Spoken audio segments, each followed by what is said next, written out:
Good evening. Welcome to Delivering the Experience with Umar Khan. Today, I want to share an instance, something that happened on one of the calls recently, where different POs were there, PMs were present, senior engineer was there, and we were talking about a certain dependency that had the potential of turning into a risk. It was not at a point where it was going to turn into a risk, but it carried the potential of becoming a risk, becoming a blocker for some delivery, for some development work that few of the teams were doing.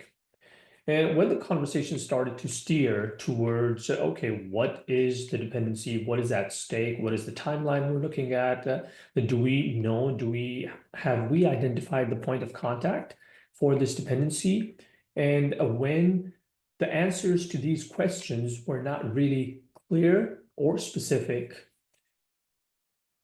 I asked the question, when is the right time to raise a flag? Because based on the conversation that is happening right now, I believe this is a very good time to raise a flag because we're staring at delivery timeline. We're staring at milestone, our next few milestones. And in absence of this information and looking at historical context of the teams that we rely on for dependencies, I believe this is a very good time to raise a flag here and bring leadership in the loop in terms of what is expected when we talk about this dependency, the potential of this dependency turning into a risk that may put a stop in terms of go, no go situation, jeopardizing the release work by cutoff time. Now, very interesting situation. One of the senior engineers, he mentions, well, we still have 2 weeks before this has to be delivered to us. How about we wait for about 10 days? And then if we do not get it, we would still have a couple of days to deliver this piece of work, the urgent piece of work for which we have this dependency. So out of these 10 business days, why don't we wait for 8 business days? And then if we do not have this dependency resolved, then we raise a flag.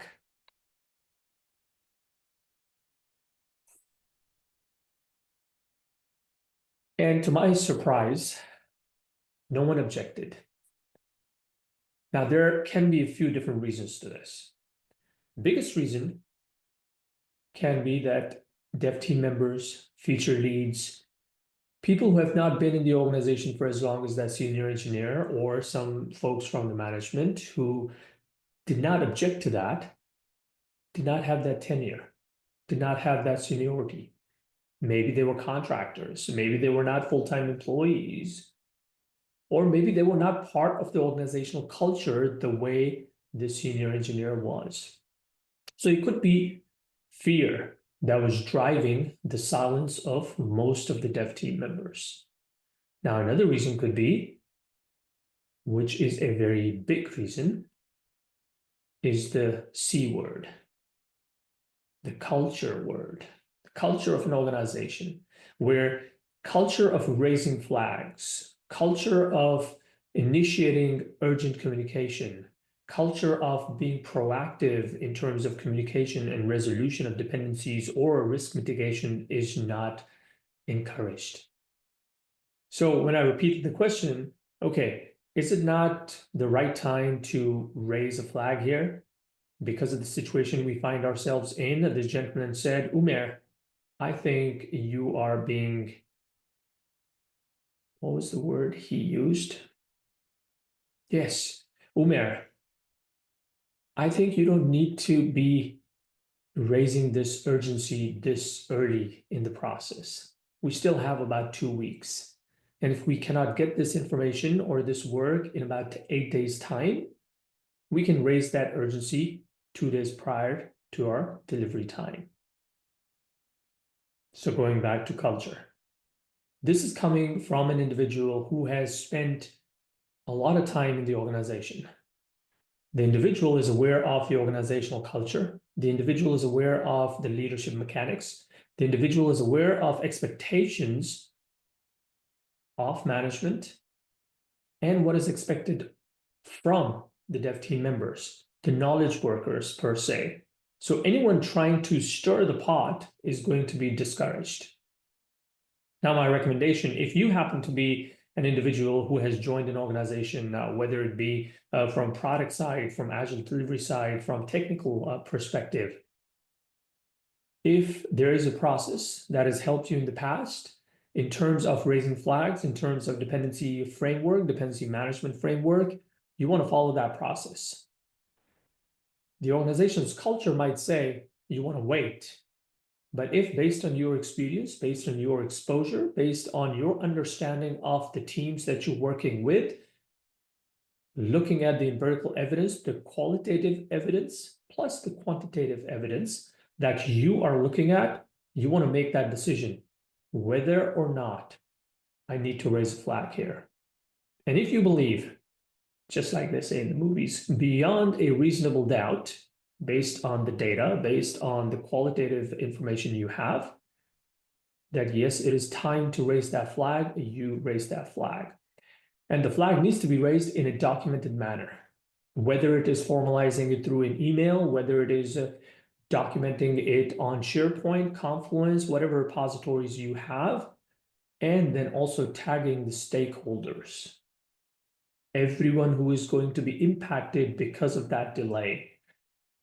And then last but not least, who is going to own that? In this case, I would want to add that senior manager's name there. Plus, I would want to add whoever the individual is who will own the dependency, just like we do risk mitigation or roaming exercise for risks. Anyone who owns that dependency, you want to add that individual's name in that documentation.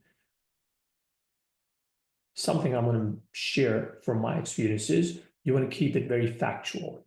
Keep your emotions out of it. Keep it factual, and your life will be easy. So coming back to wrap it up, it's never too early to raise a flag.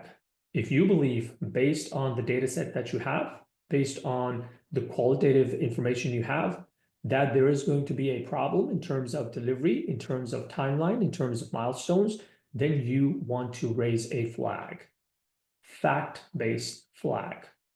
Now, when you are raising a flag, you just don't want to raise a flag. What you also want to do is you want to support that flag with recommendations, at least 3 recommendations, 3 different avenues that you recommend the organization should follow.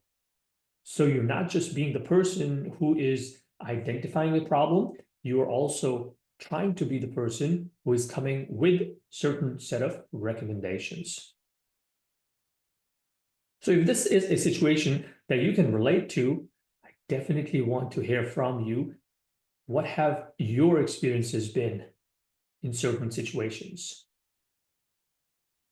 Do not forget to comment and share if there has been any such instance. Till next time with something else from daily life of software and non-software teams and delivery. This is Umar Khan signing off.